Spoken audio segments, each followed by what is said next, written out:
You're listening to Ka-Pow, the pop culture podcast. Comics, television, movies, and more. If it impacts fan culture, we have something to say about it. And now, your hosts, Jordan, Cliff, and Seth.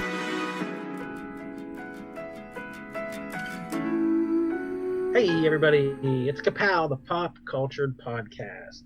We are glad to have you with us tonight. My name is Jordan Lowe. I'm Cliff Barnes. I'm Seth. It's going down. Not a whole lot. We're good. Yeah, go ahead. Oh, I was just gonna say I didn't even tell. I just thought of this. I didn't even tell you guys this. I don't think. But I've recently, I am in a point between jobs. I started a new job on Monday, and so this week was just, I was kind of like, I had a few things to do, but was around the house and thought, man, I really need to like get out of the house this week at least one day. So on Wednesday, I think I got up and I was just kind of like, you know what? I think I'm just going to go to Columbus. So I thought, well, I'll stop, because speaking of Marietta, we've been talking off air about Marietta. We don't have a Target in our town. That's another thing we don't have besides a movie theater. So I thought, well, I'll stop at Target and kind of look around and maybe, grab a couple new work shirts, that type of thing, whatever, on my way up. So I just kind of hopped in the truck and took off, and I did that, stopped and got lunch, and just by myself, and it was kind of weird, but stopped and got myself some lunch, and then stopped at Target. Didn't really find a whole heck of a lot, but then I decided, since I was so close, I was just going to run up over to downtown Columbus in the short north that we're so familiar with, and stop at my Big Fun store. And I told my wife, I said, I'm just going to go down, check that store out. Take a little time to myself to really, because, you guys have seen how much stuff is in that store. I thought, I'm just going to... You got to treat yourself. That's right. Treat yourself. So I went down and I thought, well, it's a Wednesday. It's like afternoon time. It shouldn't be that busy. Not like the weekends. And, man, I don't think that store is ever not busy. But... I took a couple hours and really kind of went through a lot of the stuff and talked to some of the employees a little bit more. And it was kind of funny as I was kind of meandering and looking through all the toys and all the merch and all that stuff through the store.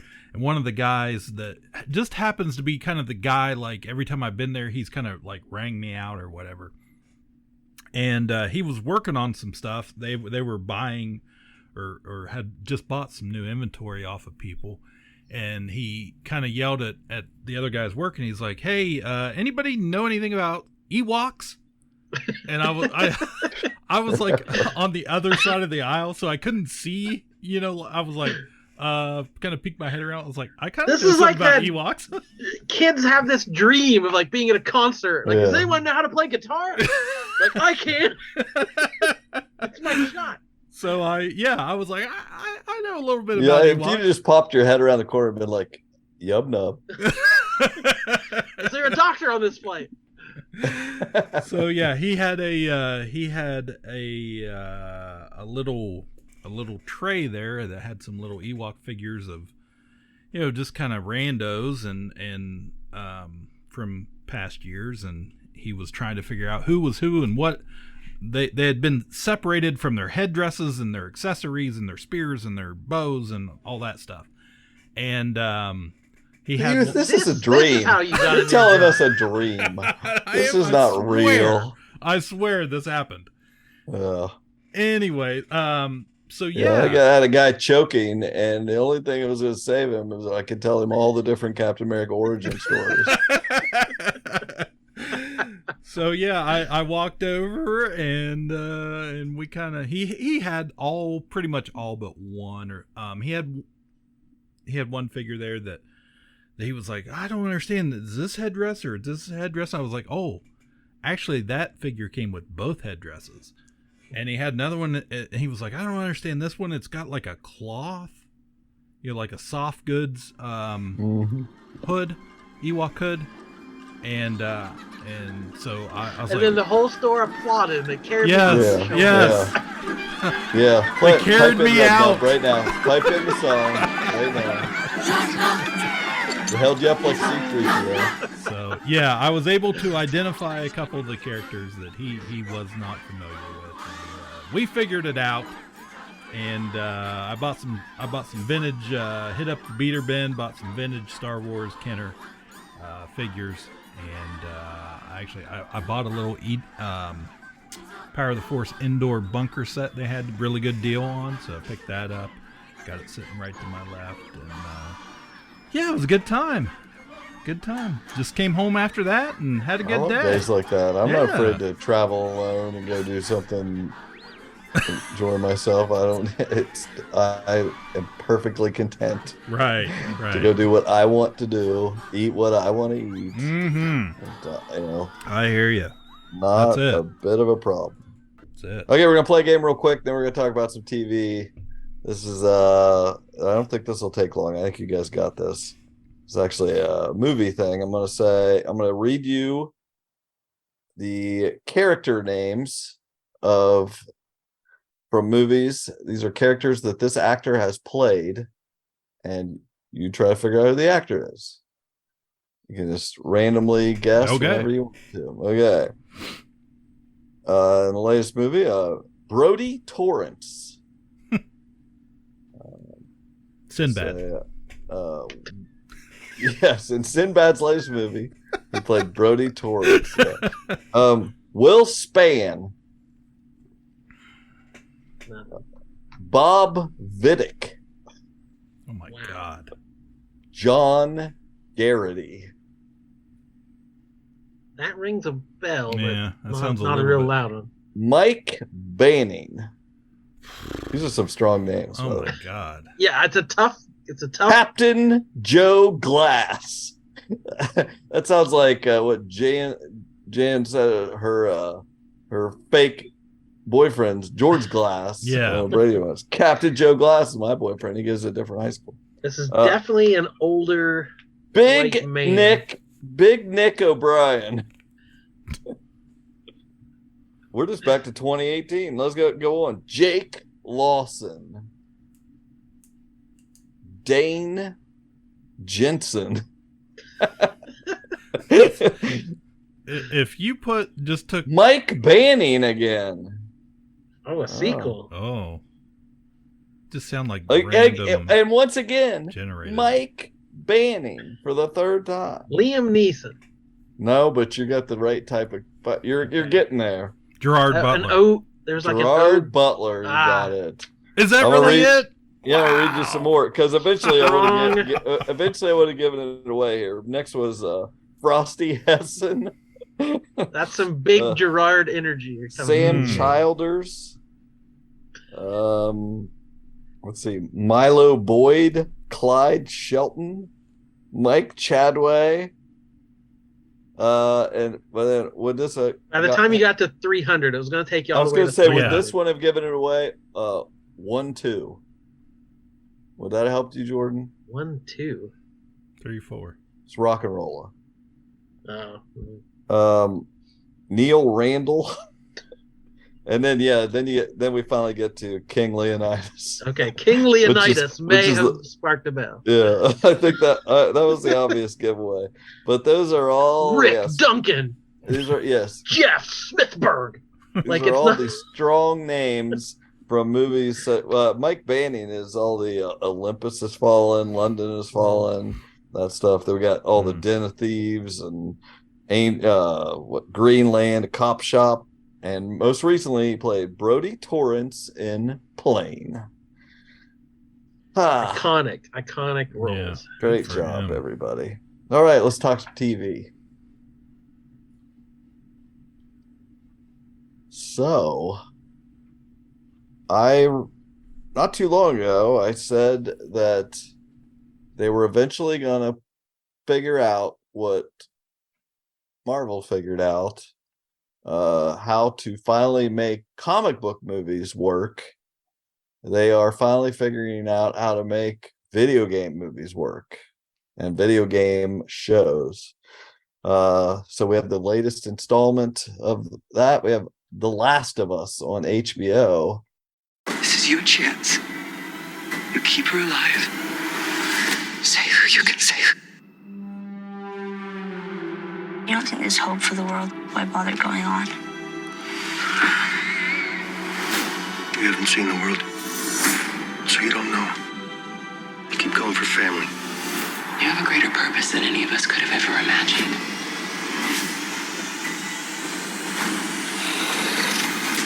When we did our video game top 10 list, The Last of Us, the first game, I think it was 2013, was in my top 10 video games of all time. Since then, I've played The Last of Us Part 2, and I would equate it right with that, continuing the story. Like, both of those games are super high on my favorite plays of all time. So what do you think of this new show, Jordan? Are you watching it, or either or both of you watching it? Everyone's watching. Yes. Everyone's watching it. It's the first show in forever that has gained millions and millions of new watchers each week.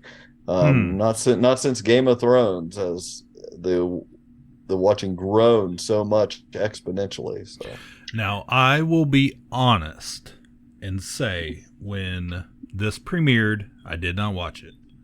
When episode 2 came out, I did not watch it. And episode 3 hit, and I would not have watched it had I not seen just a whole bunch of people the next day. The internet went nuts. Yeah. So. For good and bad. Yes. Yeah. Well, to me, for good and bad, I can't help compare it to Walking Dead. Right. It feels like the same phenomenon. There's a long-running source material that people are very familiar with, and then there's people who have no idea what that is and are just watching the show. And finally, I'm on the other side. So watching Walking Dead, every episode was, how did that compare? People asked me, did that happen in the comics? How's this character die in the comics? And it was continually comparing and contrasting. This, I knew the basic idea, and that's it. So I'm just getting the show, and that's fine with me. I'm enjoying the heck out of it. I hope the fans are as well. I've seen a few nitpicking. Well, this didn't happen exactly like it did in the game, but overall, all I'm hearing are 99% positive. Yeah, I'm not even going to go into anything really different from the game because it's negligible. Like, most of the choices they made are just structurally, you just have to. Biggest thing and difference to me in the game, it's spores. There's a lot people get infected by spores, and I think it's just hard to do in a show. I think it's hard to they'd have to animate that and things, showing where the spores are. If you got real close, you could breathe it in or so they're just not going to do it. Like, that's totally fine. And it was saying the game, you wear gas masks a lot. I was like, Pedro you can't Pascal do that. Couldn't play a role. I guarantee he was like, I am not wearing a mask. Yeah. Actually, that would have been totally awesome, and I would have watched it if they would have let him wear the Mandalorian mask through the whole show. Hell yeah. But I've liked all the touches that felt video gamey, like climbing up ladders, hiding behind a pipe. Like, there's all these little things that just, like, that feels like a video. It's straight out of the game, that stuff they're doing. They're doing a lot of stuff straight out of the game, a lot of nods to it. So, yeah, when it started, that first episode, again, I know nothing about it. And that first scene, again, it's post-apocalyptic zombie fiction. We've seen it a million times. I watched Walking Dead for 40 years. Like, I had enough of it. But that first scene, they're talking about fungus, and scary. it would take a change in climate and evolution for this. And it's like, within 5 minutes, I was like, that's really interesting. Yeah, that's such a different take on the zombie idea. And then by the time we get further in, the look of the zombies, all the fungus on the walls and floor, like, just visually, it's interesting. So the gore is even different from a zombie movie or a George Romero thing.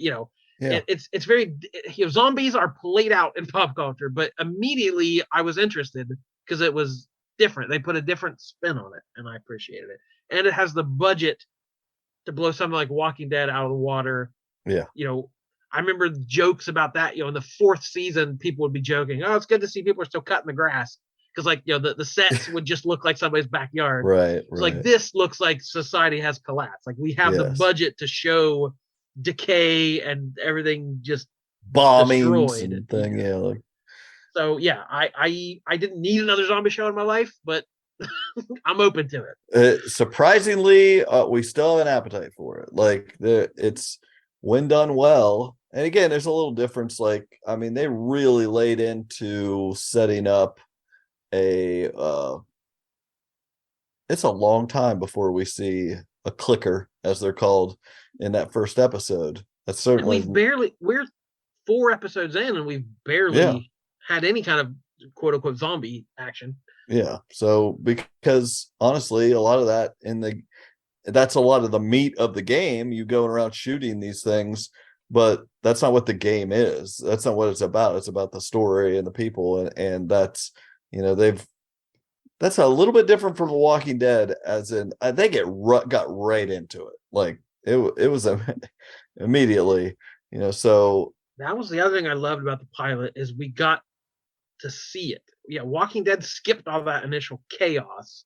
He woke up and the world was already gone. Like, we got maybe half hour, 40 minutes of it or whatever. But yeah, seeing society collapse, and that's that's straight out of the game too. All that stuff, those scenes, it's like, man, and that's why I felt like that. You're in the truck driving down the road, that's where the camera is, because that's how it was in the video game. So and it was set up so well, of like, so much of it was in the background. I love that, like the Shaun of the Dead idea of, like, he walks by and there's news reports in the background of, and he's paying no attention, but there was so much that, like, you see the old lady, the grandma in the background, her hands twitching. It's like, oh, something bad's happening, but the kid has no idea. And that car ride just gets worse and worse the longer the car ride goes. And that was just so well executed. The whole setup with that girl, that his daughter, just basically is the star of the show, that first episode, and you realizing that, I mean, building up to her death, that's just like was incredible, that how they pulled that off. She was great. Did you know who that was? I've seen, she was in Dumbo. That is Tandy Newton's daughter. Yeah, she is just a little mini me of Tandy Newton. Absolutely. Yeah, she Nepo baby. Nepo baby. That's the name of the episode. Nepo baby. Nepo zombie. Yeah, she was great. And then we get that sharp contrast with Bella Ramsey, as Ellie, and she's just a different kind of kid who's been through stuff, and we don't know what. And it's another lone wolf and cub story that, we know a guy that's good at that, Pedro Pascal, so it was just all good. That the end of that first episode where he loses it on that guy to protect her, just like wasn't able to protect his daughter, and he just goes nuts on that guy. And it's not some nobody. They had set that up. This guy, he knew that guy. He had been doing business with that guy, but he beat him to death, over this, and you don't look back and see people freaked out by it. You look back and she's like into it, and you're like, okay, this is going to get weird. They're going to have a little different relationship. She's not your normal kid, she's something about her. So I've really enjoyed it. And like I said, we got to that third episode was really where it took a turn, where we got the Nick Offerman episode that drew in a lot more people to watch this show, to see what the hubbub was with Bill and Frank. Now in the game, it's just merely a shadow of this. We know that Bill was with Frank and he died, and that you don't really see any of it, but they take the time to stop and show what happened. Yeah. A lot of the backlash was why? Why do you have to inject this woke agenda? Well, I saw that, and I also saw that entire thing of it's wasting time, quote unquote. This didn't progress the story any. We needed to get the truck and get on the mission. Like, what? That was a beautiful episode of television. Yeah. Why did it need to advance the plot? It advanced the feeling. It showed what love could be in this. Like, it did things. Yeah. Okay, maybe it didn't get from point A to point B this time, but it added such depth to it. I can't see how you think something like that is a waste of time. That jackhole Ben Shapiro was like, he's going to complain about it, just like, blah, there's nothing. This is a zombie show. There was a single zombie and blah, blah, blah. Who cares about this gay couple and the one guy, kills himself and the other guy wants to join in and da-da-da. It's like, dude. Or all the dudes. It's like this is a zombie story. This is about an apocalypse, and we are seeing total devastation. All these people have died, all of this horrible things, people trying to survive. And in this early episode, they're going to show you that not only can you survive, you can live. And we see these people live their entire lives in this apocalypse and show that you can do it. And it impacts Joel. The letter he writes him, it does affect the main story because it's his connection to these guys changes his character. So whatever. Everything I had seen that, like I said, I hadn't watched those first 2 episodes. And then I get up one morning and I'm seeing, it was poking a lot of fun at that of white men, especially, like watching this show, like, oh, hey, this guy's pretty cool. Oh, man, he's a survivalist. This guy's just like me. Look at all those guns. I love all these guns. Yeah. Oh, wait a minute. What's happening? that type of thing. And I was like, oh, I got to watch this. And I'll be honest. I gotta watch that. Yeah, I was like, oh, this is gonna be worth something here. Those first 2 episodes, I was not into. It personally, it brought back a lot of like, Walking Dead again type of stuff. And I recognize the differences in it, but just in my mindset at that moment, I was just like, I don't know. Like, I can see a lot of people being like, this is just another zombie story. Yeah. And so we got to that 3rd episode, and honestly, I mean, Alicia and I watched it with Carly, and like all 3 of us, like, I don't think we said a word through the entire episode. And that was one of the best episodes of television I have seen in a long, long time. I was locked in just this beautiful story. The problem I have now, and I've watched that 4th episode, is I feel like I've seen the best thing that's going to be on this show. Like, I don't know that they can, for me, top episode 3, however long this show goes. Like, how are you going to, like, you shot your shot here and you made this beautiful piece of television, and I'm not going to be able to. That's an interesting perspective. Well, it was so good that I just don't think it'll ever be good again. I really do. Like, I don't think stop watching that. I can see if you're not into the survival part and the foraging and the hands of my raiders or perspective whatever. Is, if they did it once, why wouldn't they do it again? But maybe not. I don't know. That's just. Honestly, what you could do is stop watching until you hear some people raise their feathers again. That's true.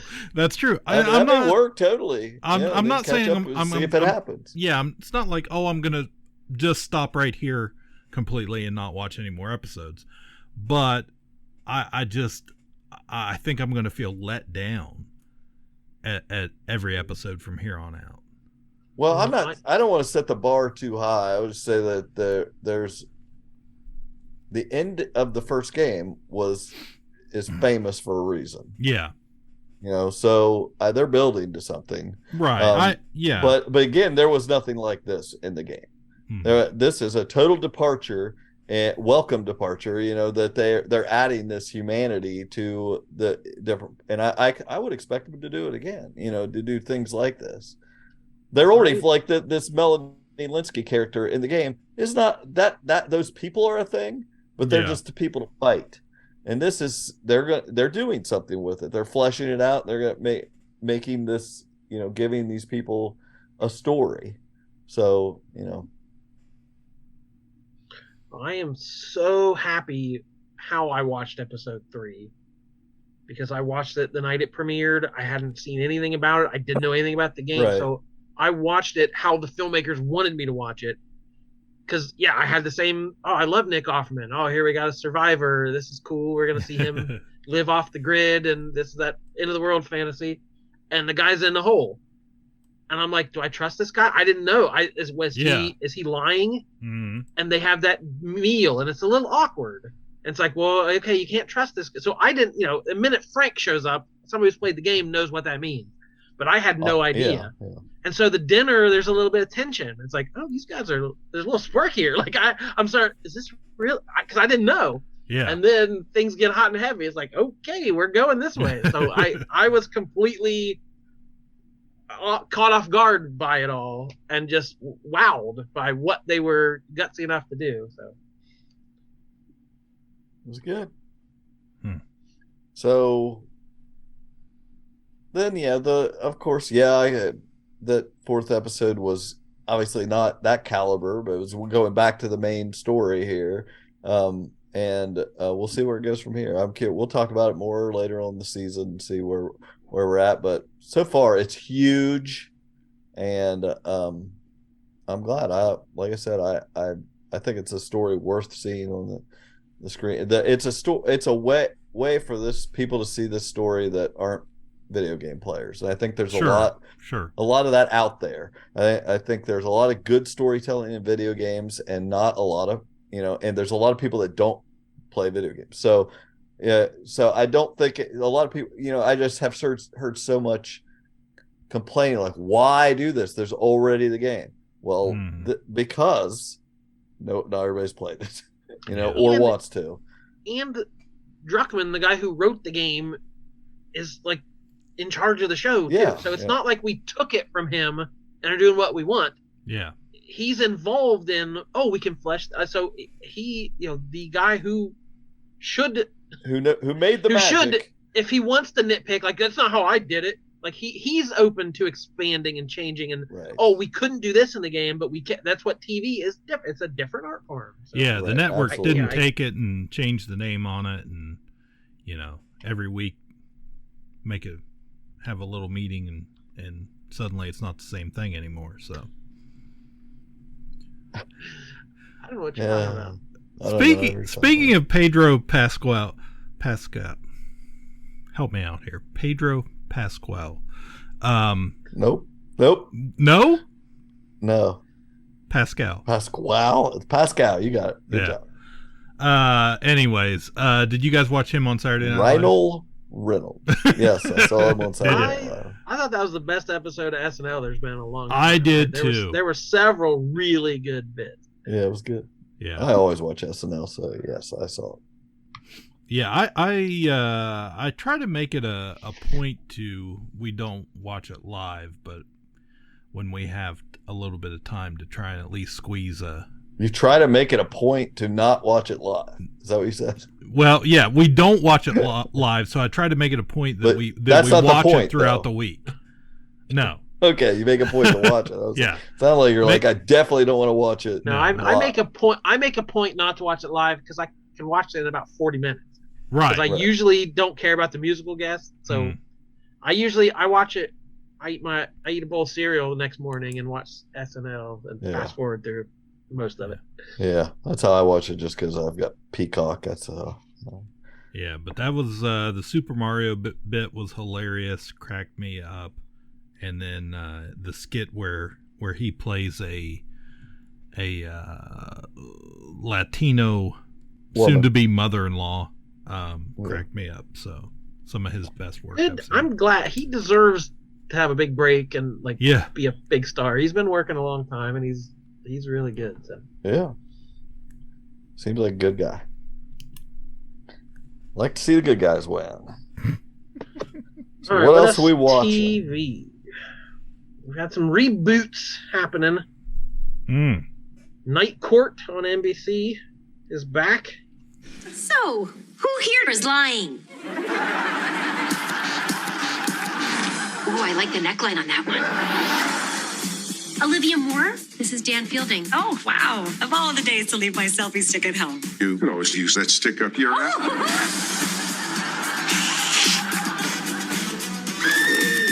Who threw the first punch? You did! Cut it out! Cut it out! Permission to approach. Denied. Permission to lean? My dad, Harry Stone, told me, see people for what's underneath. You're the judge. Don't go! That's my court, baby. These walls could talk. They'd say, they're all guilty. To save time, can we do all the public urinations at once? I just think if you show a little compassion, you can put people on a better path. We had a nice talk. He's in a really good place. That 90s show Yeah. on Netflix. Can't get enough of the rebooting. Ugh. I'm not watching either of those. So Okay, well, I watched the first couple Night Courts. I remember watching that show. I know I enjoyed it well enough to not turn the channel. Original Jesse, I think he rewatched the whole series. He did last year. Wow. Yeah. I popped in for he rates them on Twitter, and he rated a couple 5 stars. So I went and watched one of the episodes. It was 5 stars according to him, and I haven't watched any other ones. That's called the Jesse cut. You only watch the 5-star. Yeah. I love. So he takes them pretty seriously too, because he does not hand out those 5 stars very easily. Nor should he. He gave just so you know, Frank and Bill 4 stars. Wow. Ouch. Wow. Sick burn. I just totally doxed you, Jesse. Yeah. At twice the speed. I loved Night Court growing up in its original form. The run was like, whoa, it started in like 84 or something. I didn't realize it was a long time. Yeah, it was on a long time. Really sad because there's only like a couple cast members that are still with us now, but my wife she's been watching this new version with I think Dan Larroquette's the only original cast member left on the show, but John Larroquette returned as Dan Fielding, and Melissa Rao from The Big Bang Theory is playing Judge Anderson's daughter. Yeah, so she is the new Judge Anderson, and it's got some kind of absurd little bits and some like. Some heartwarming, like, oh, we're all one big family. Like it feels like a 90s sitcom almost. Yeah. So I don't know. I've laughed a couple times on each of them at least, but it hasn't quite won me over whether I really have to keep watching this. Yeah, Alicia's been watching. I think she's watched every episode. I think I've watched most of them. It's fine. I don't know that I had a big need for this, but it's not the worst thing I've seen. Pretty big hit in the ratings I've seen. It's gotten a lot of people have been watching it. Wow. The only thing that really I'm surprised. The only thing that really upsets me is they messed with the theme song. That was one of the better theme songs of that era. Wasn't that to like yeah. And it's just like check it out in our theme song bracket from a couple years ago. Go back and find that one. I did a lot of cutting theme songs. Yeah. Here's a story. It's another Nepo baby story. The person who did that song was John Larroquette's son. Oh, see? He's a musician, and he was just noodling around and made that. It's like, hey, I did a funky version of the old theme song, and John sent it to the producers. Like, we're going to use that. That's awesome. So they hired his son as like there you go. music director. Like, so he scores all the episodes. So. There, now you know who to blame. Some Nepo baby. Nepo Larroquette. They're coming. Nepo Larroquette. There's whole episodes, Nepos. What'd So you what think about of the '90s show? Yeah, what'd you Getting think of out that here? '90s show? Anybody? I don't care. I watched them all. It's I always liked that '70s show. Yeah, it was That's from fun. an era of like TV didn't have to be great back then. It just had to be on and decent. Like there was so much less to watch. So it's like I watched probably the majority of that '70s show. I don't know if Yeah, I I watched did it all the too. way to Yeah. the end, but Yeah, I always liked that '70s show, at least up until the point when Topher Grace left for a while. yeah, they brought in Josh Myers. Yeah.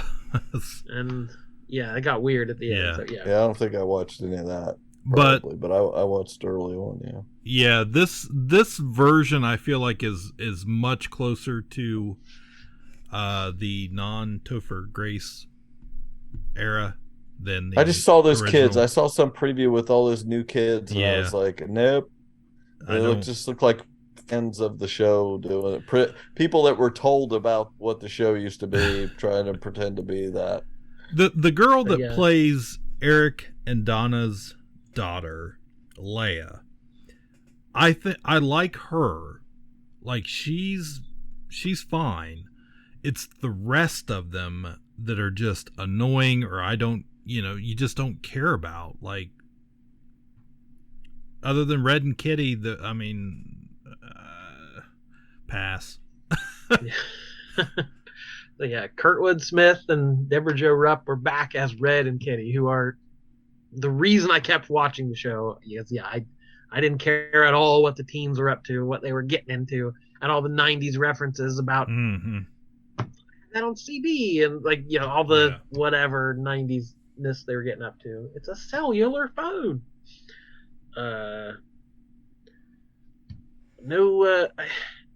It was weird. Fez is on it for a couple episodes, and thinking back to that era and the laugh track, and we laughed at everything Fez said, whether it was funny or not, because he said it funny. It's like, that's a little weird. Surely we've grown past that. And then there's this Aussie character who has kind of he's a gay character with kind of a funny accent, and they're doing the same thing. Everything he says is a laugh line because he says it a little off kilter. It's like, wow, we haven't learned anything. Yeah. Yeah. So passable. It was 10 episodes, half-hour piece, but I think it just got renewed. I don't think I'll be back for it. Nah.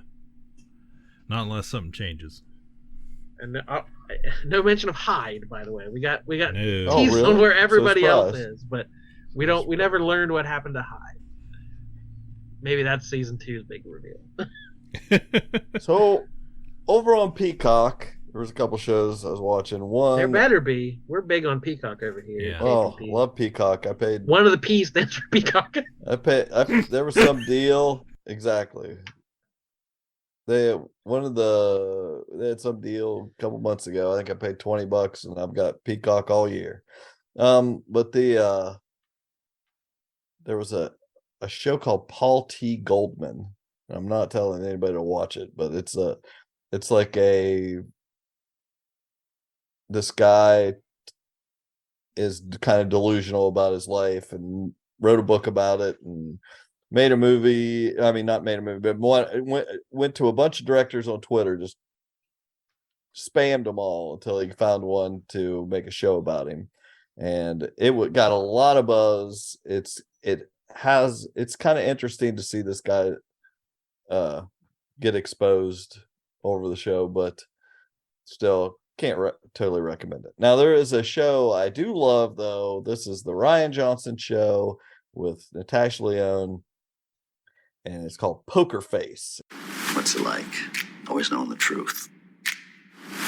There's nothing mystical about it. I could just tell. When anyone is lying. Yeah. I know what you did, you psycho. You're gonna find Charlie Kill, and you're gonna bring it to me.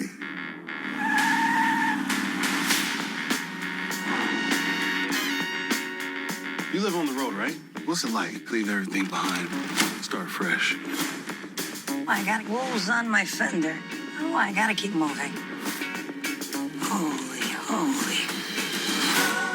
wasn't an accident. I think there's been a murder. Look out! I have been kind of a death magnet.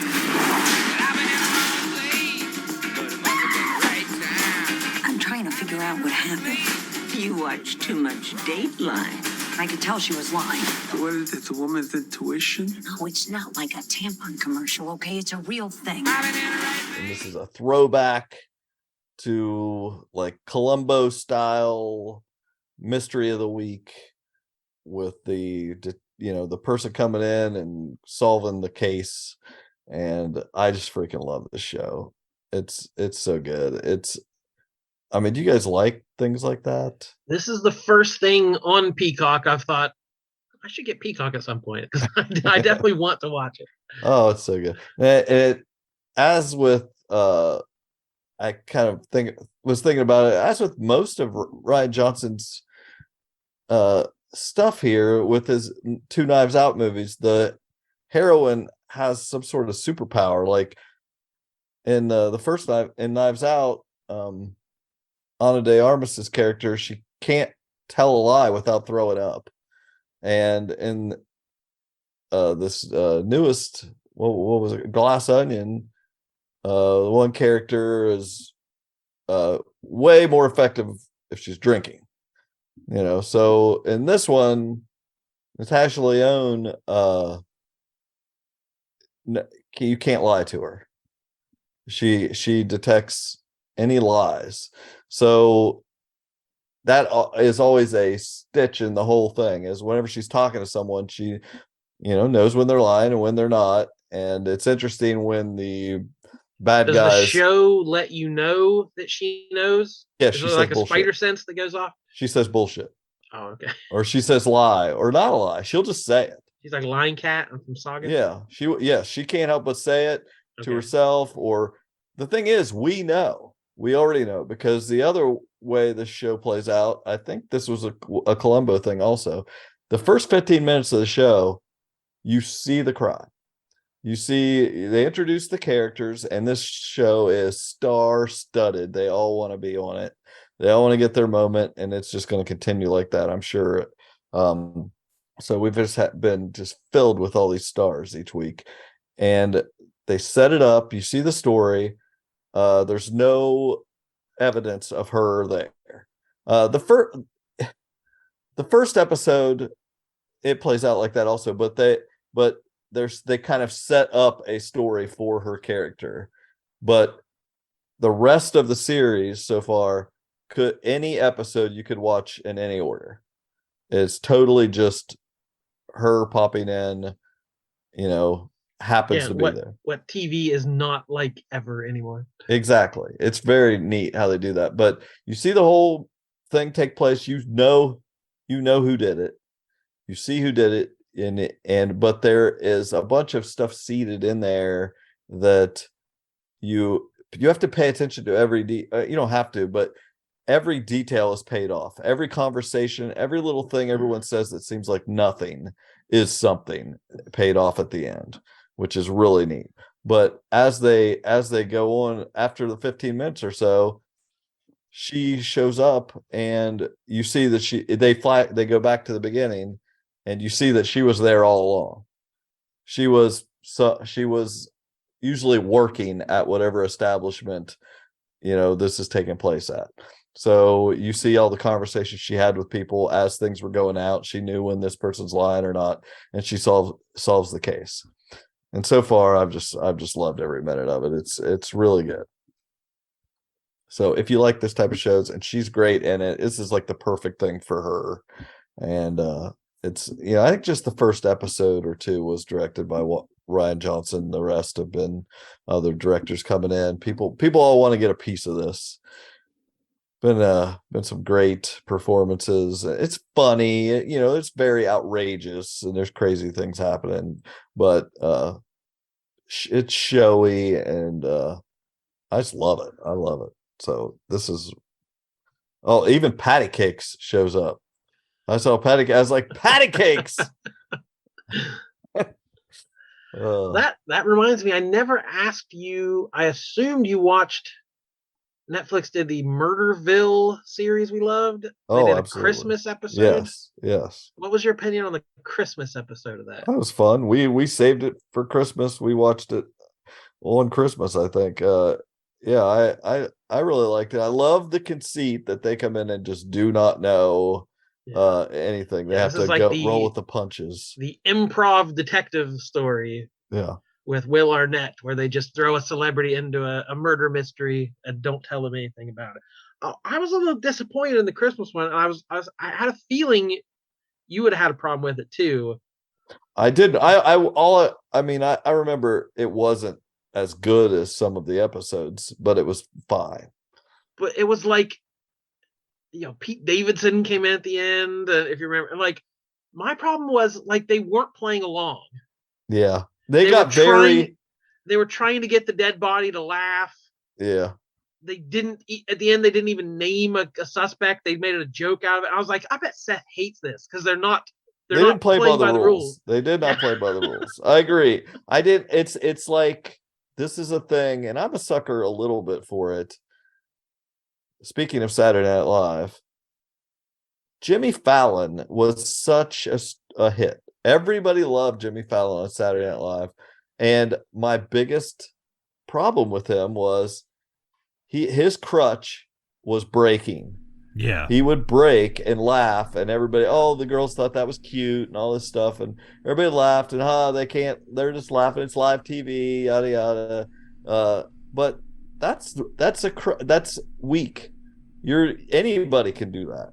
And that's basically what they were doing in this. You're right. I'm going to give up a little bit of leeway because it was like the holiday special. Yeah, it was fine. But yeah, so they bring in Maya Rudolph after they interview the first suspect. Oh, I love that. So like she can't even say it. So if she has to try to guess, she doesn't even know what the clues are. And then they bring in Pete Davidson, who doesn't care at all. No. And he's like, whatever, I'm here. What am I doing here? Like he looked like he didn't even want to be there. So I was like, I really want more from this show. Take it seriously. I agree. The fact that they did that to them, I don't know what you expect from them. Like were they? They don't know anything, Which was a good joke to throw. Yeah, Pete Davidson. Who do you think is the suspect? He hadn't seen anything previous. Yeah. So, okay, that's funny for one moment. I'm hoping for more. I hope they get back on track. Still, the best thing is Marshawn Lynch. Like he's great at this stuff when he was on there. There's a show on Hulu. I don't know if you guys have heard of. I just stumbled onto Extraordinary. You guys heard of Extraordinary? I don't believe so. No? I'm like attuned to pop culture, you guys, I swear. Adam Pauly was on a talk show the other night and he was laughing. He has a kid, a fairly young kid, and he's like, I hate that question. People ask me, what are you watching? It's like, nothing. I don't have time to watch it. He's like, I might get through 2 shows a year. We got this kid. And he's like, people come up to me. He's like, I swear they're lying to me. I think everyone's messing with me. He's like, what, you're not watching Peaches and Cream on the whatever network? Oh, it's amazing. He's like, you made that up. It's like, you could literally say anything. It's like, okay, that sounds reasonable. Yeah. Well, I'm not making this one up. That's a great first episode, and the rest of the series is people really like the show. I like the show. I watched the whole thing. Oh, that was even the skit on SNL this week of the name a show on Apple TV Plus, or like all the trivia. Yeah. It's the #1 show on Netflix. I have no idea. Yeah, everybody knows that feeling too. Yeah. Anyway, this is a British show.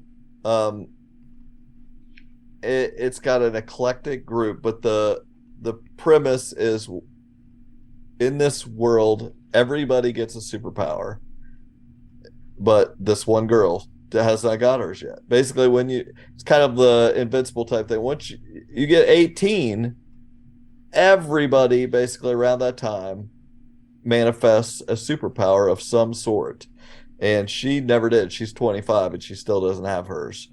And like some of the powers are, ridiculous. Like her mom can control technology with her mind, but she doesn't understand how to like even use a remote control, so it's useless. It's totally useless.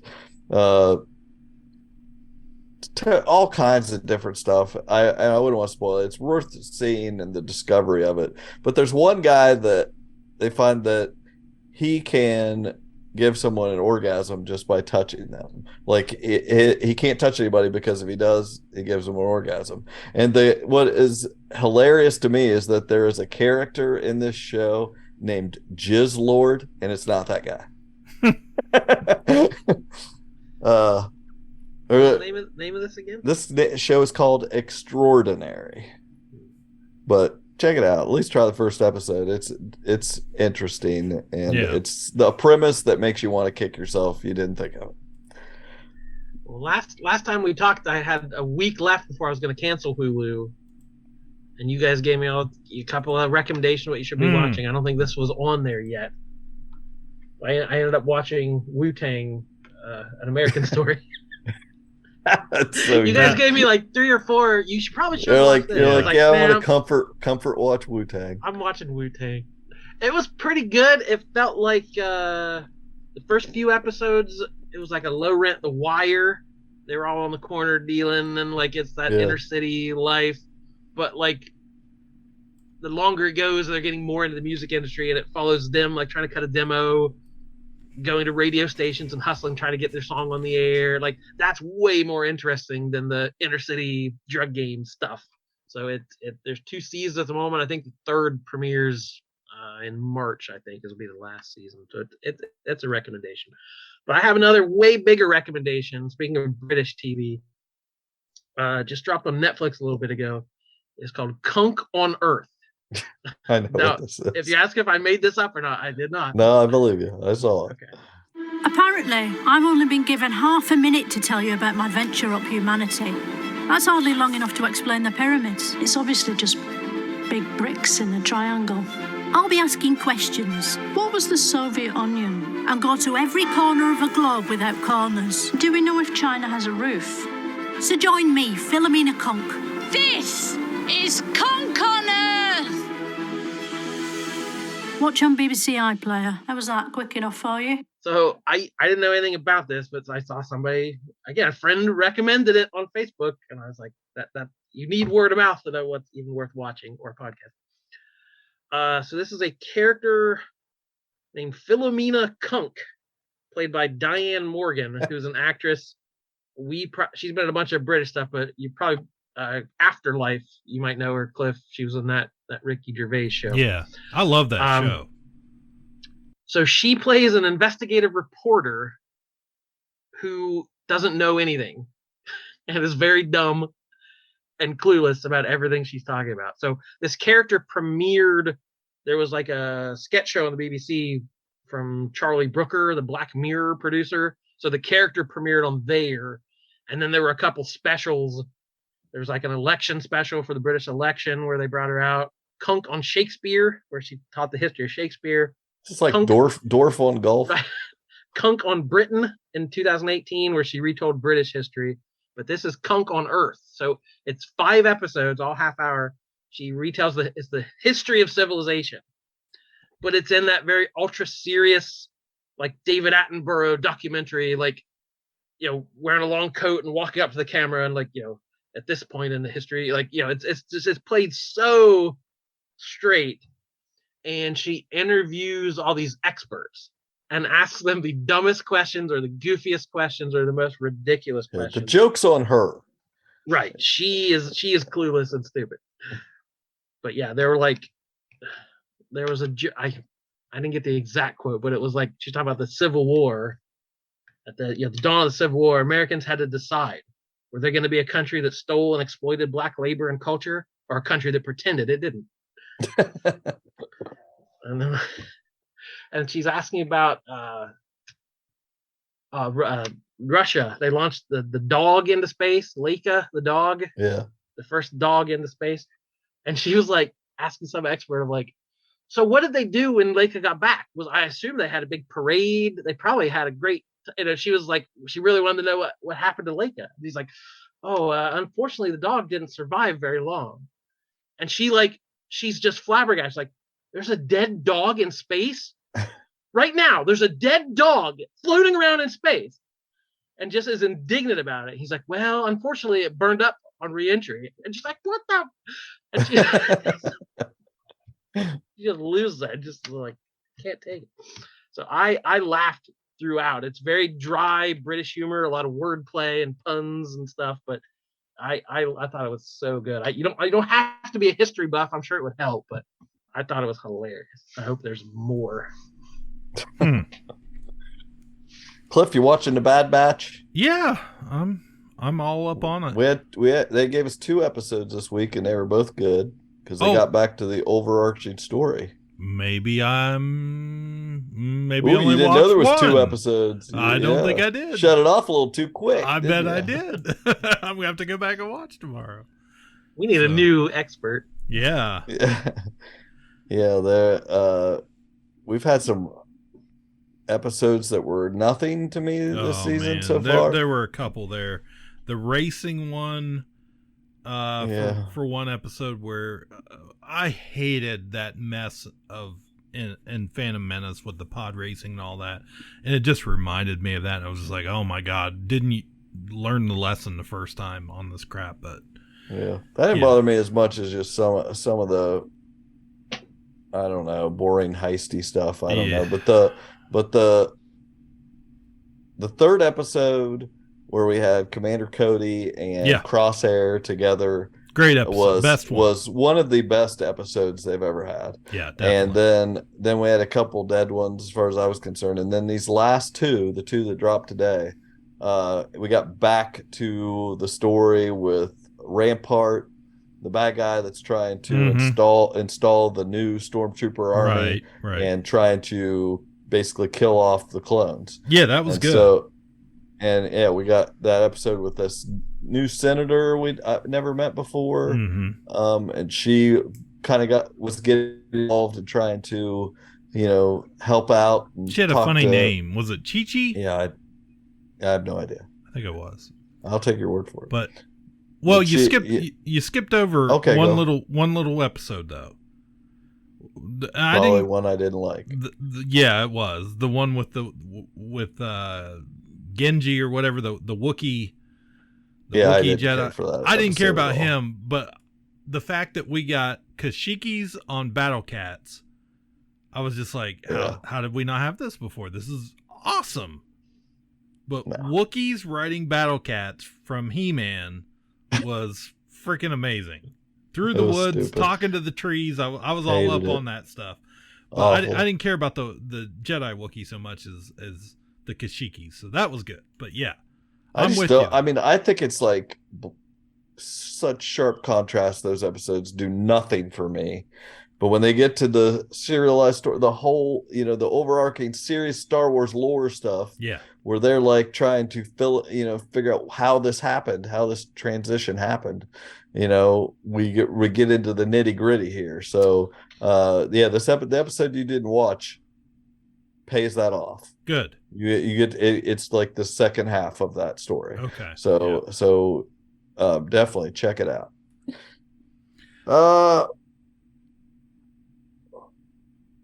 Are you guys watching anything else? Yeah, I got a show over on back on HBO Max. We started, and it's a new show. I don't think it's on anything else, but it's called The Big Brunch with Dan Levy.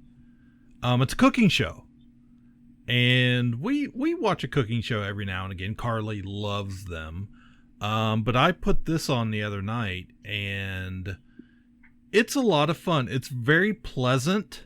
All the contestants are, it's a competition about where they make different dishes, starters and dishes for a brunch.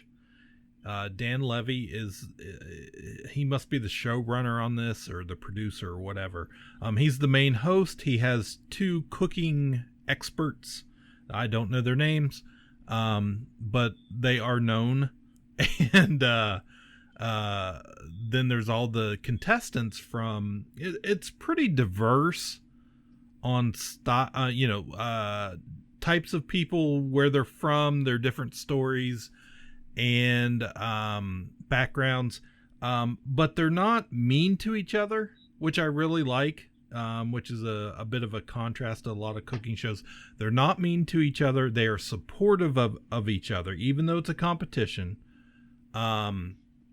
It's not I real. don't get the cooking thing where the Gordon Ramsay screams in your face about how you failed your family. I've never been a fan of him. No. I can't watch those shows.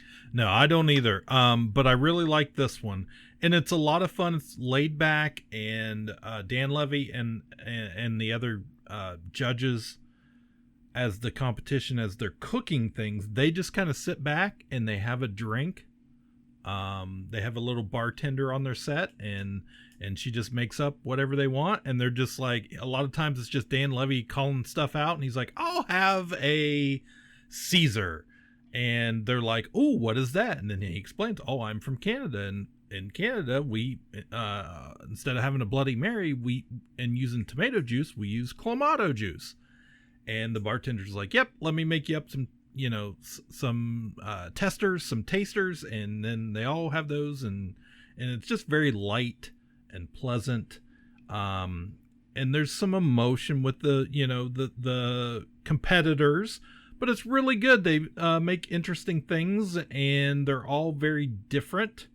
And when somebody, like I said, when somebody gets voted off, it's not, cutthroat or anything like that. So we have just really enjoyed it. And Dan Levy is a very nice person, and it's nice to see him back on television.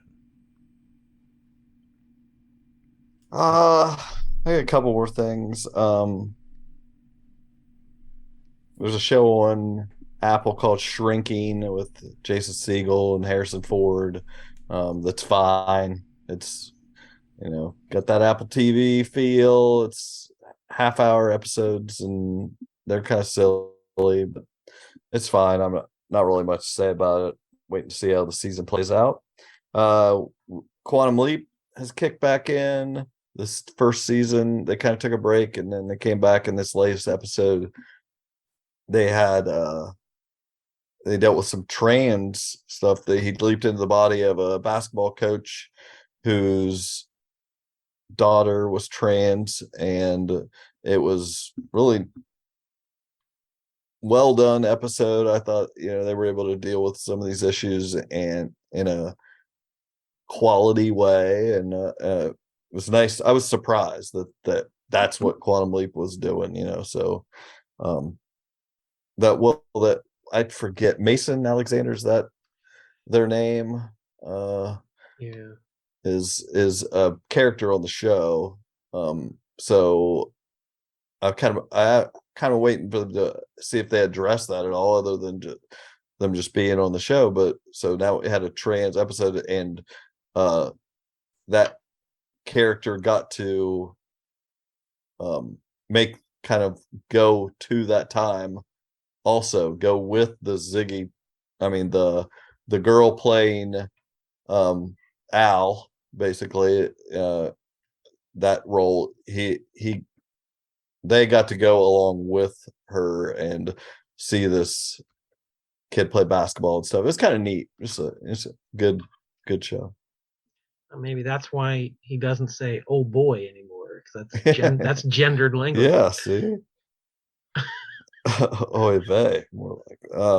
Let's see. And the other thing was, my favorite cartoon ever is the D&D cartoon from when I was a kid, and it's not really that high quality, but we got season 2 of Vox Machina, Legend of Vox Machina, the first campaign from that Critical Role played, brought to life in animation, and so well done with a incredible voice cast, them, and then all these other stars coming in. And this second season is great. It's kind of filling a void of adult animation adventure in a fantasy setting that's really, really well done. I'm super enjoying it. I've heard good things about it. It's good. They're in their third campaign that they play live, but they announced that my personal favorite, I prefer the second campaign, the Mighty Nine, and they've already announced a couple weeks ago that they're they're already made a deal with Amazon to do animated series of it also. So I'm excited to see that one come to life also, because it kind of even gets into some deeper issues. So I'm loving it. If you like adult animation adventure and you like any kind of fantasy thing, which I know Jordan's not a fantasy guy, but this is a good quality show. Is that it? You got anything else, Jordan? Just a couple things that have returned recently. We got Flash season 9 just started up. Oh my gosh. Season 9? Season 9. Never watched an episode. The final season. And then Superman and Lois season 3 premieres March 14th. So these are the last 2 of the Arrowverse shows. We're wrapping up the CW superhero world. Season 9, you think that's crazy? South Park just came back, season 26. We're getting new episodes of South Park. I bring that up mainly to bring up the point after, if you still have cable, still have Comedy Central, after South Park at 10 p.m. on Wednesdays, they're playing the new Beavis and Butthead episodes at 10:30. Yeah, I'd seen that. Don't have Paramount Plus, they're gonna, I don't know if they're gonna play every episode, but they're playing the ones that were exclusive to Paramount Plus on Comedy Central. They're good too. Which we love. So last night was the escape room episode. Oh, so good. Yeah. So saltine cracker box. I need that soot from that saltine cracker box. Oh, I like the VR episode. That's my favorite. And we had news for more animation. Rick and Morty, Justin Roiland is parting ways. Comedy Central or Cartoon Network got rid of Justin Roiland following domestic violence charges. I kept seeing people say, wait, if he's just accused, but I think it's charges. I think he has been charged with the crime. So that's a little more serious. I've seen the text. They showed the text and everything. It's pretty incriminating. And it was from like 2020 or like it was from a while ago. It didn't just happen. So they had a 70 episode order and still have 40 left to do. So they've only done 30 of the 70 episode order, and they're still expected to fulfilling all 40 episodes without him.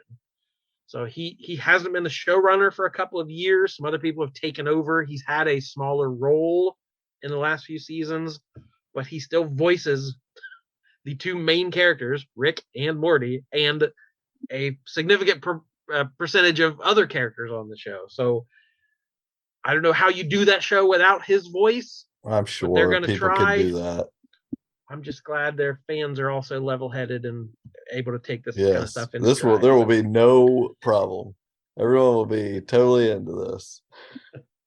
I still enjoy the show. I watch it when they put new ones out. I wouldn't call myself a diehard fan or anything, but I don't know. I'll watch the next few to see how they get around it. I'm sure they'll reference it. And I want to continue to dox Jesse as actually, I'm just sharing his reviews. He gave the Bill and Frank episode and the Quantum Leap Trans episode 4 out of 5 Jessies. So you can't fully invest in these controversial episodes. I don't know what his problem is. I'm just kidding. I would give this a 4 out of 5 also on the Quantum Leap. So it was just good enough. Jesse is a harsh but fair judge of quality. Oh, I live by his reviews. I don't watch anything unless he says it's 5 stars. Wow. That's it. We did it. There we go. That's TV. TV. Whether it's on a network or cable or streaming, or we just make it up out of thin air. Which one of the ones we told you about today was not real? Yeah, go investigate. This could have been an elaborate prank. It's almost April Fool's. It's a hilarious prank. That's a teaser, guys. What? I don't know what that's from. All right, the real that's peeps it for now. Say it one more time. The real peeps know what I they just do. teased. Yeah, they do. The only 5-star show on TV. That's right. All right. Thank you for listening. If you have a show you made up or feel like you're the only one who's heard of, let us know. We want to find more obscure, bizarre stuff. Hit us up on Facebook or tweet at us or send an email. Put a note in a jar. Seal it up tight. Send it down the Ohio River. Roll it down the street. Check out our Patreon page. Yeah. Become a supporter. Help us out. And spread the word. Not just, it can't just be the Married at Times, everybody. We need you guys too. All Jesse's on board. Get some of that exclusive content that's on right. there. All righty. See you next time, everybody. My name is Jordan Lowe. Cliff Barnes. I'm Seth. Goodbye forever. Ka-Pow, the pop cultured podcast, is intended for entertainment and information purposes only. Sounds, music, and clips played during the podcast are property of copyright holders. All original content is property of www.udownwithkpp.com. If you enjoyed this podcast, please subscribe and leave a comment. Ka-Pow, the pop cultured podcast, can be found on Apple Podcasts, Google Podcasts, Podbean, Spotify, and wherever podcasts can be found. You can connect with us through social media on Facebook, YouTube, at the Ka-Pow Podcast on Twitter, or email the show, Ka-Pow, the pop cultured podcast @gmail.com. If you really want to go the extra mile, join our Patreon at patreon.com/udownwithkpp for special content and access to Patreon-only benefits. We are grateful for anyone who chooses to contribute, but please know that most of our content will remain free. So please continue to like, comment, and share.